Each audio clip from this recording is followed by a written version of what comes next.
Melania Trump, the former First Lady of the United States, is often recognized for her striking beauty and reserved public presence.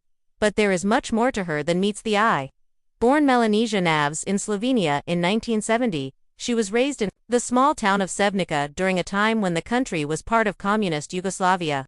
Her early life was far from the glamour and international attention she would later receive.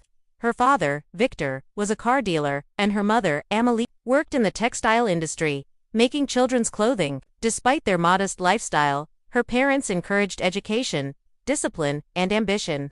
Values that Melania carried with her into adulthood. Melania began modeling at the age of 16 and signed with a modeling agency in Milan by the time she was 18.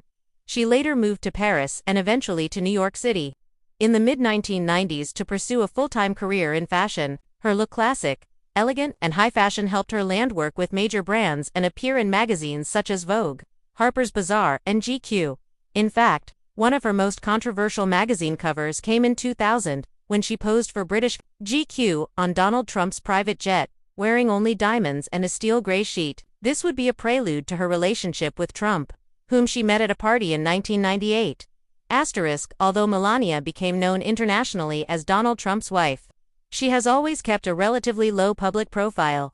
She is the second foreign-born First Lady in U.S. history, following Louisa Adams, and the first whose native language is not English. She speaks 5 languages fluently: Slovenian, English, French, Italian, and German. A fact that surprises many and reflects her intellectual range. Her intelligence and poise were often overshadowed by the political chaos surrounding her husband's presidency. But those who know her describe her as thoughtful, private, and extremely loyal to her family.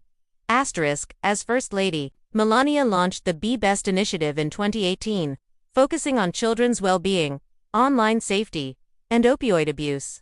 Although her campaign received mixed reactions from the media, it reflected her consistent interest in children's issues. She was also known for her impeccable fashion sense and often used her wardrobe to send subtle political or emotional messages, though not without controversy. One of the most discussed moments was her visit to a detention center for migrant children wearing a jacket that read, "I really don't care. Do you?" which sparked national debate over its meaning. Despite being constantly in the public eye, Melania remains something of a mystery. She values her privacy and guards her personal life fiercely. She is extremely protective of her son, Barron, and is said to be a deeply involved and caring mother. After leaving the White House, Melania has kept a low profile, choosing to live a quieter life in Florida while continuing to support select causes in the background. Her journey from a small Eastern European town to the world stage is a testament to her resilience, independence, and complex personality that often goes unnoticed in the public narrative.